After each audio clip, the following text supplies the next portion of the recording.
May na-aksidente ho doon, boss. Sa may kurbada ho doon. Nahulog ho sa kanalang motor. Hindi, ano, pahinga mo muna, pahinga mo muna. Huwag ka muna gumalaw, huwag ka muna gumalaw. Lalayuan ka? Sige, pag napaandar mo na yan, dali na lang. Okay, ikaw na. Looking ka na single tita, Brad. Looking ka na single tita. Yung motor mo, nakalagay, looking for single tita. Nainibago ka? Sarap nga gamitin eh. Uy. Okay lang. Okay lang, okay lang. Kailangan tulungan natin, Brad. Kasama niyo po? Hindi niyo po kasama. Pero Brad, wala na masakit sa'yo? Hindi, ano, pahinga mo muna, pahinga mo muna. Huwag ka muna gumalaw, huwag ka muna gumalaw. Ano ka muna, stay ka muna dyan. Asa ka, Brad? Lapit mo dito yung motor. Dito lang sa kaliwa mo, sa kanan mo pala, sa kanan mo. Bagal lang, boss, bagal lang. Sige lang. Tisenyas ako ng ano, mga... Patay mo na lang, Brad. Pa? Wala po eh, wala akong signal dito eh. Pwede, paano na lang ho. Pasabi na lang ho. Kailangan, boss, mamaya ka na po. Gano'n, gumalaw, boss. Pahinga. Ako, salamat po, salamat. Pahinga ka muna dyan, boss. Ka muna gumalaw. Mamaya kasi baka may bali ka, ano eh. Ano pa eh. Sumobra pa eh. Camera niya. Basta. Ay, dahil sige, dito na lang muna. Hindi, mag-isa lang daw. Po? Doon pa po sa dulo. Hindi, sila madam naman, ano, tatawag. Pahinga ka muna dyan, boss. Naputol din yung ano eh, tapakan eh. Taga saan ka ba, boss? Sa? Tehera, pauwi ka na. Ayun pala, buti may tubig si madam. Sige, boss, di ka namin iwan dito. Oo. Kunin ko yung cellphone ko, Brad. Nandaan lang. Magsisenyas ako dito no, magbabagal. Hindi magkano. Magsisenyas ako dito, Brad. Sa inyan, Brad, na tumigil na tayo. Tumigil na tayo. Ano mo na lang, senyas mo na lang yung mga, ano, mga dumadaan. Oo, magbagal. Gege, Brad, balikan lang ka. Balik ako. Brad, balikan kita. So yun nga, may na-aksidente pa dito sa Ternate. Doon sa south side corner na tinatawag namin. At ito, maghahanap ako ng pwedeng tumulong. So far, conscious naman yung rider. Tapos, galos ang tinamo, mga sugat. Ang inaalala namin, wag naman sana, magkaroon ng bali. Pero nakagalaw naman siya. Nakakausap din naman. Buti na lang din, naka full face helmet siya. Tanong ko dito kung merong ano, sa pwedeng tumulong, may inang tulong dito. Boss, magandang hapon no. May na-aksidente ho doon, boss. Sa may kurbada ho doon. Tapos sa overlooking. Pagbabaho. Sa may pababaho, nandun siya. Motor ho. Nahulog ho sa kanalang motor. Tapos yung rider, may mga sugat ho. Pero nakakakilos naman. Yung kaibigan ko nandun. Ako nag-assist doon. So kung kaya pwede makatulong. Meron na ho, boss? Meron na ho pupunta? Oo nga ho eh, wala akong signal eh. Sa ano pa, sa dulo pa. Ano naman ho, nakakausap naman ho. Hindi lang namin pinapatayo kasi mamaya baka may ano eh. Yan si kuya, tawag na natin, pupuntahan niya. Sige. Salamat ho. Sige na, nakatawag na tayo ng to ano. Possible mag-rescue. Hindi ko rin kasi kayang buhatin yung motor, gawa na ano eh. Nasa ilalim eh. O nasa kanal. Wala rin naman akong alam dyan sa first aid na yan. Pero dapat nga matutunan din yan kasi nga ayan o, may mga unexpected na pangyayari. Hindi nga namin siya akalain na ma-aksidente siya. May ano, pupunta na. Ma'am, hindi ba malolobat yung motor nyo? Nakabukas ako. Ay, naalala ko ba? Paano kaya natin mabubuhat to? Isa lang yung nakausap ko eh. Pero tatawag daw siya dun sa ano eh. Tawag daw sa NDRMMO eh. Nahulog.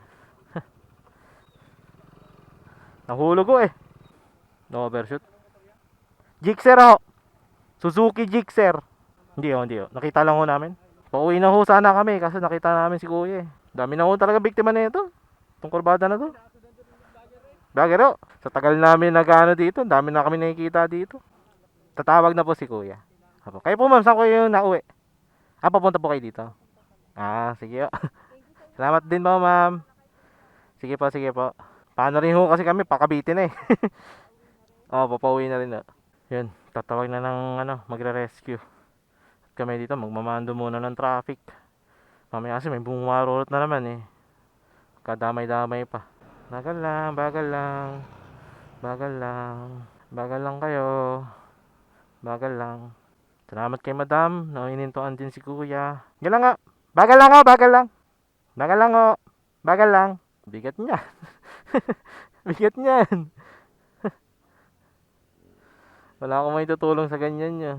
Wala akong may tutulong dyan. May bakal kamay ko. May tutulong ko lang yan to sa Menyas. Menyas sa mga bababa na magbagal.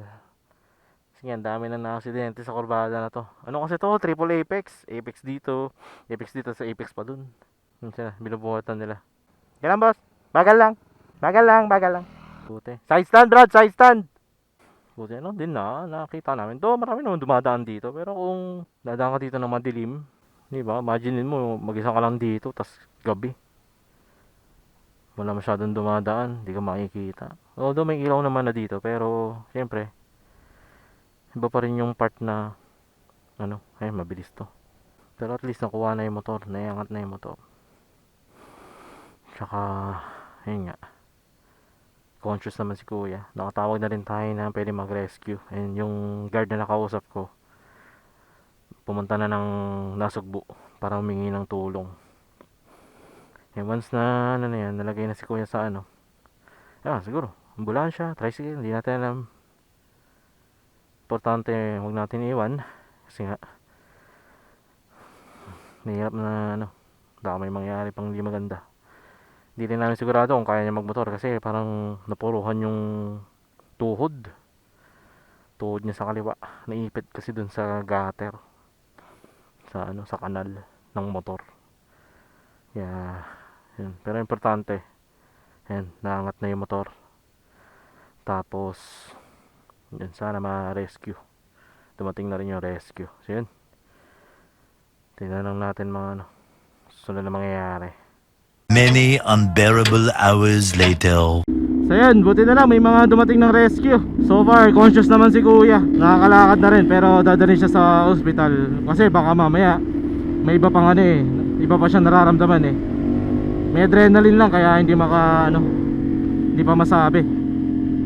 Pero mamaya yan, malalaman. And salamat din sa mga nagresponde. Hindi natin nakuha yung mga pangalan nila, Brad. Yung na-aksidente, si Dexter. Pero yung tinawag ko na guard tsaka yung mga respondes, hindi natin napakuha yung pangalan. Pero yun, at least nandun na sila para tumulong. Woo! Sign yun, Brad, sign yun na umuwi na daw tayo. Tumigil na daw tayo sa kalokohan natin. Oo, nakapagpasahid na rin ako ng tuhod. Okay na ako. Buti na naangat nyo pala yung motor no. Sa akin wala akong may tutulong dun, di kaya nakamay ko yun. May biktima na naman ang south side. Kaya kayo mga Brad, doble ingat kayo sa Ternate. Yan yung reason kung bakit technical corner tong mga nandito. Yung side mirror ko parang tenga. Kalampag ng kalampag, ganun ng ganun. Ganun ng ganun. Pero feeling ko mababali. Pakiramdam ko mababali. Aso Brad, aso. Kaya pag pupunta kayo dito sa Ternate guys, doble ingat. Kasi may tutulad ko tong Ternate Mountain na to. Yung kurbadahan niya na parang portion ng mga racetrack, na may mga kurbada na gantong speed mo lang kukunin. Madalas puro slow speed, na pag kinuha mo na mabilis, possible ka mag-overshoot, possible ka ma-aksidente. Kaya pa magra-ride kayo dito sa Ternate, doble ingat, lalo na kung hindi nyo kabisado. Kasi marami na aksidente dito, hindi dahil sa mga rider, hindi dahil sa mga kasabay, kundi dahil sa mga kurbada na masyadong technical. Na kung sanay ka sa Marilake, panigurado possible ka manibago dito sa Ternate. Kaya doble ingat kayo, magra-ride kayo dito sa Ternate guys. Kung sa Marilake, madalas na aksidente to dahil sa mga sumasalubong na motor, mga nag-overshoot. Dito naman, madalas na aksidente dito dahil sa kurbada.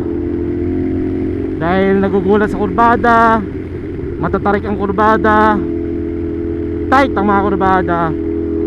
Kaya pag di ka sanay, hindi ka nag-chill ride, di mo kabisado, doble ingat. Kaya tulad ni kuya, nagkamali lang siya ng sandali, may inayos lang daw siya kaya siya na-aksidente. Then yun, hindi niya akalain na ilang segundo lang nandun na siya sa bangin, nandun na siya sa kanal, na-aksidente na siya. Kaya doble ingat, lalo na kung magra-ride kayo dito sa Ternate. Maganda, masarap mag-ride dito, maraming kainan, ganda ng mga tanawin, okay ang community, may mga beaches pa nga. Pero huwag nyong minamaliit ang kurbada, dahil hindi basta-basta yung mga kurbada dito.